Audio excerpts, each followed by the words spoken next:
بسم اللہ الرحمن الرحیم۔ الصلاۃ والسلام علیک یا رسول اللہ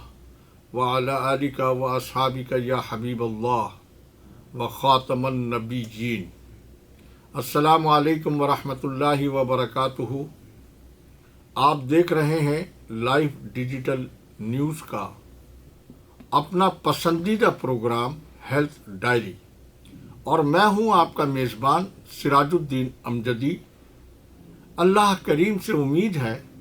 کہ آپ جہاں بھی ہوں گے بخیر و عافیت ہوں گے۔ آج میں اپنی گفتگو کا آغاز عالمی یوم انسداد بدعنوانی سے کر رہا ہوں۔ 9 دسمبر کو یہ یوم پوری دنیا میں بدعنوانی کے خلاف منایا جاتا ہے، اور اس میں کوئی دو رائے نہیں ہے کہ کوئی بھی معاشرہ جہاں کرپشن ہو وہ کبھی ترقی نہیں کر سکتا ہے، اور وہ معاشرے تباہی کے دہانے پر ہی نہیں بلکہ دنیا کے نقشے سے مٹ جاتے ہیں جہاں پر بدعنوانی اور بے ایمانی پر کوئی کنٹرول نہیں ہوتا ہے۔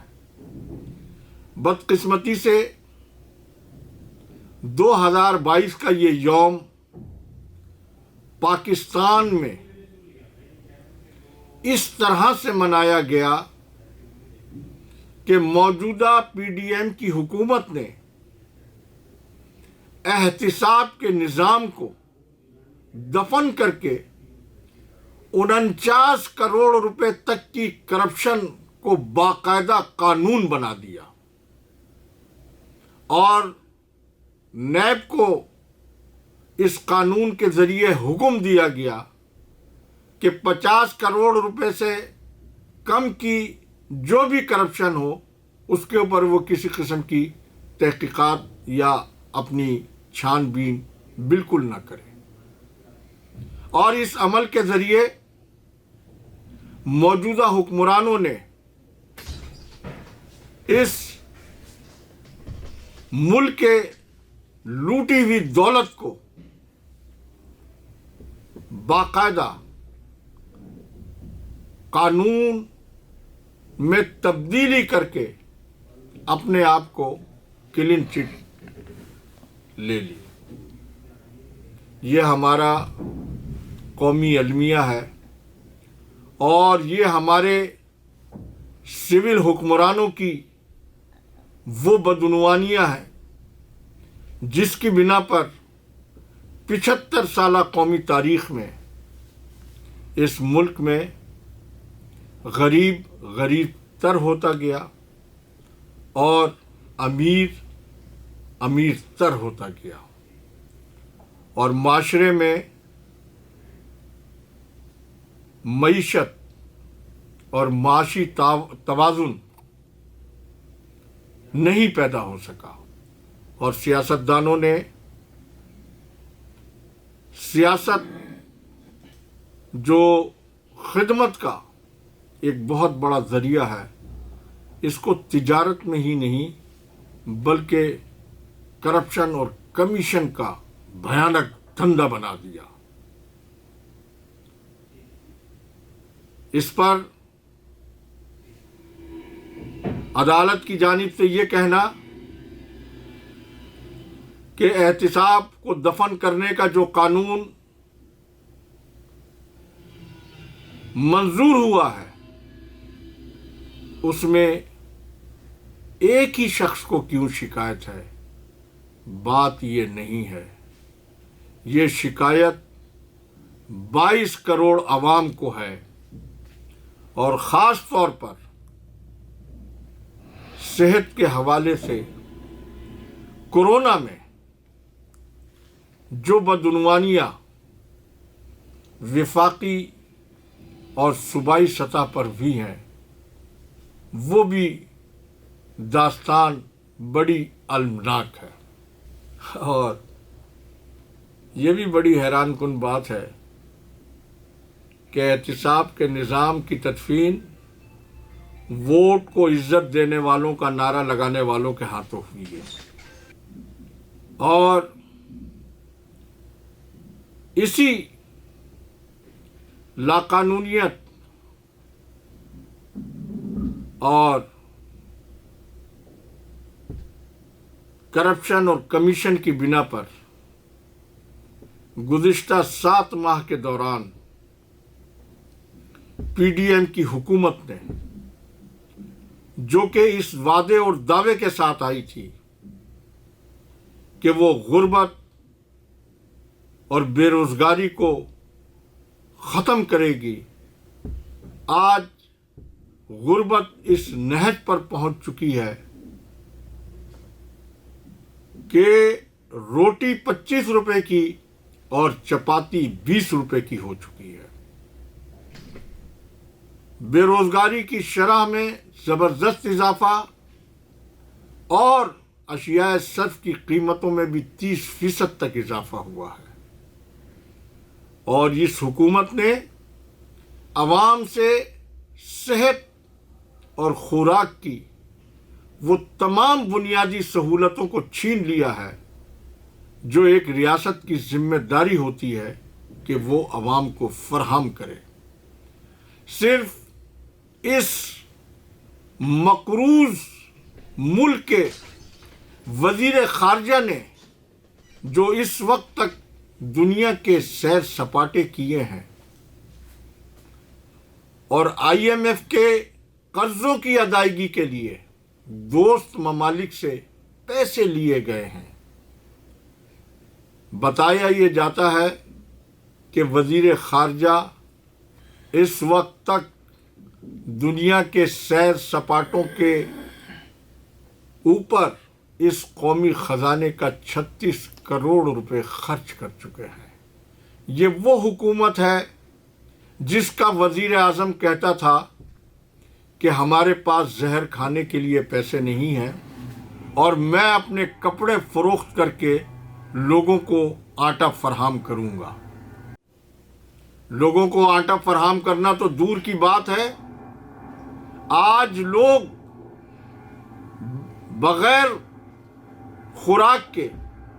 اور صحت کی سہولیات کے موت کے منہ میں جا رہے ہیں۔ فارماسیوٹیکل کمپنیاں بند ہو رہی ہیں،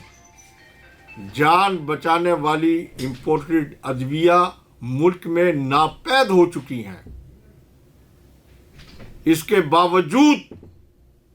بے شرمی کے ساتھ یہ کہنا کہ جب صورتحال ایسی ہوگی تو ہم انتخابات میں مزید 1 سال تک تاخیر کر سکتے ہیں، یہ وہ باتیں ہیں جو کہ عوام کے زخموں پر مرہم رکھنے کے بجائے ان کے زخموں پر نمک چھڑکا جا رہا ہے۔ آج ہسپتالوں میں ادویات تو دور کی بات ہے، انجیکشن، ڈسپوزیبل سرنج اور روئی پٹی تک معمولی انجریز کے مریضوں کے لیے دستیاب نہیں ہے، اور اس کے باوجود حکومت سب کچھ ٹھیک ہونے کی دعوے دار ہے۔ آپ خود سمجھ سکتے ہیں کہ اگر یہ حکومت خدا نخواستہ آئینی مدت اور اس کے بعد مانگی جانے والی مدت تک برسر اقتدار رہی تو یہ ملک ڈیفالٹ نہیں ہوگا۔ قوم کو تو انہوں نے مقروض کر کے گروی عالمی طاقتوں کے ہاتھوں دے دیا ہے۔ ان حکمرانوں سے جان چھڑانے کے لیے ایک واحد راستہ وہی ووٹ کی پرچی ہے جو کہ پاکستان کے قیام کے لیے ووٹ کے ذریعے پاکستان بنایا گیا اور ووٹ کی پرچی کے ذریعے ہی آج پاکستان کو بچایا جا سکتا ہے۔ وہ جمہوریت کے دعوے دار آج ووٹ کی پرچی سے کیوں بھاگ رہے ہیں؟ اس کی کیا وجہ ہے؟ اس آڈٹ رپورٹ کے مطابق پی سی آر مشینیں، کٹس اور ہینڈ سینیٹائزر غیر معیاری زائد قیمت کے ساتھ خرید کر کورونا بجٹ کے اندر کروڑوں روپے کے مبینہ گھپلے کیے گئے، جس میں سر فہرست کراچی ڈائریکٹر ہیلتھ سروسز کے خلیل احمد بھٹو، جو آج تک معطل ہیں اور انہیں محکمہ صحت سندھ کی جانب سے صرف تقرری اس لیے نہیں دی جا رہی ہے کہ کورونا بجٹ میں انہوں نے کروڑوں روپے ادھر سے ادھر کیے ہیں۔ اسی طرح سے کورونا بجٹ کے لیے ایک مخصوص فرم سے جو سامان خریدا گیا اور پھر بیرون ممالک سے آنے والوں کے لیے جو شہر کے 3 ہوٹلوں کو مختص کر کے ان سے کمیشن لیا گیا، کورونا سے متاثرہ لوگوں کے راشن کا غبن کر لیا گیا۔ یہ ساری وہ بدعنوانیاں ہیں کہ جس پر ان لوگوں کی گرفت کے لیے احتساب کا جو قانون موجود تھا، اس قانون کی بساط انہوں نے اقتدار میں آتے ہی لپیٹ دی۔ آپ یہ بتائیے